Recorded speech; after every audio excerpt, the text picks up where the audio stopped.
तो good morning बच्चों। आज हम क्लास 8वीं के चैप्टर नंबर 11 का क्वेश्चन आंसर करने वाले हैं। इस चैप्टर का नाम है प्रकाश के खेल।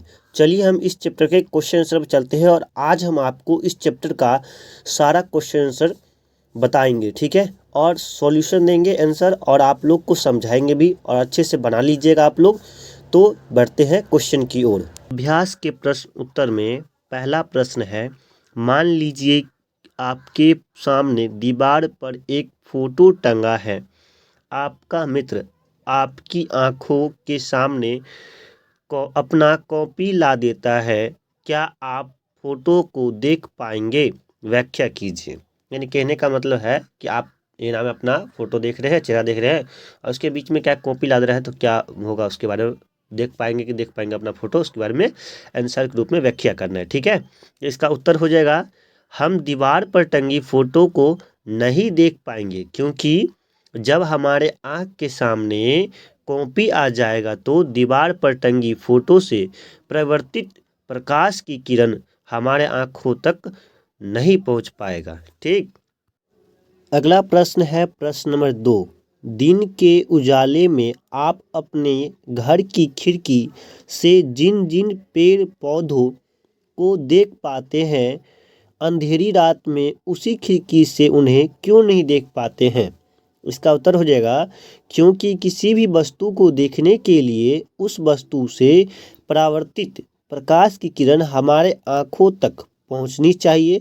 अतः रात में प्रकाश न होने के कारण परावर्तन नहीं हो पाता है और हम नहीं देख पाते हैं, समझे।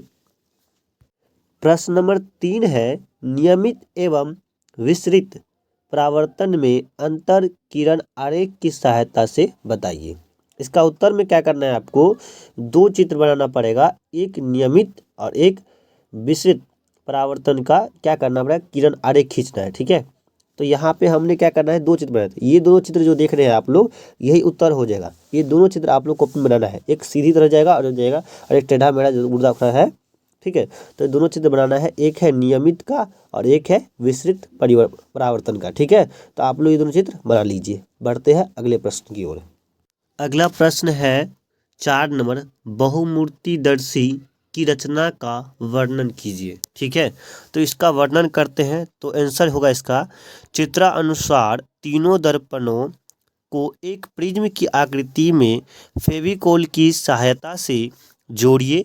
इस जुड़े हुए आकृति को मोटे गत्ते से बनी बेलनाकार डिब्बे में इस प्रकार अंदर कीजिए कि डब्बा आकृति से थोड़ी लंबी हो तथा आकृति डिब्बे में एकदम फिट बैठता हो।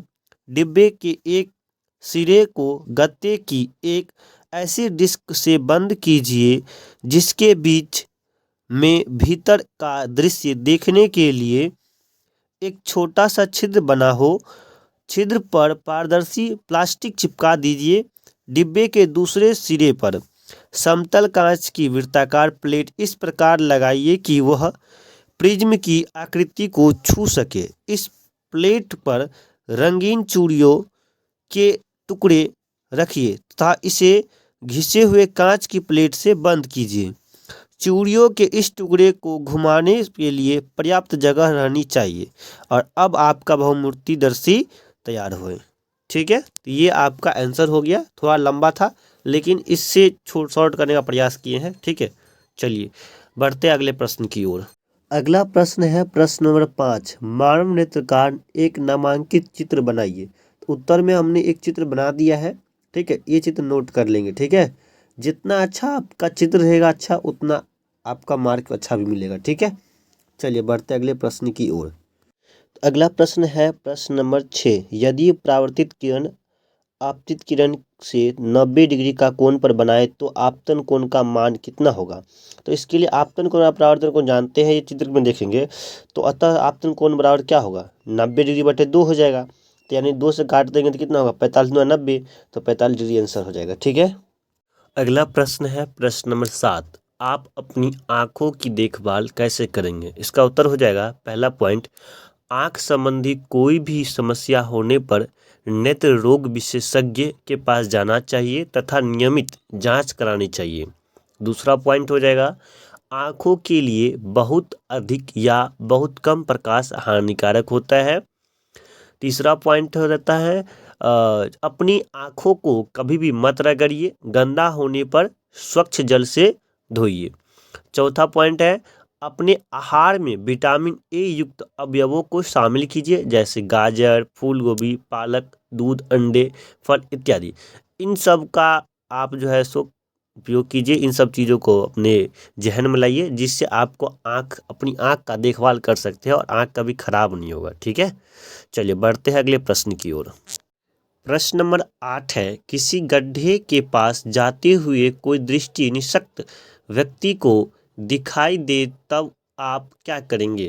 तो उत्तर हो जाएगा इसका, यदि किसी गड्ढे के पास जा रहे दृष्टि निषक्त व्यक्ति दिखाई दे तो उसे उचित स्थान पर हाथ पकड़कर पहुंचा देनी चाहिए, या फिर उसकी मदद कर देनी दीजिए, या फिर उसे क्या कहिए कि भाई साहब साइड से जाइए। ठीक है, ताकि क्या हो व्यक्ति को आप बचा सके, जो व्यक्ति निःशक्त है दृष्टि से। ठीक है, तो इसी तरह के वीडियो पाने के लिए आप चैनल कर लीजिए सब्सक्राइब। और ये चैप्टर ख़त्म हो गया आपका।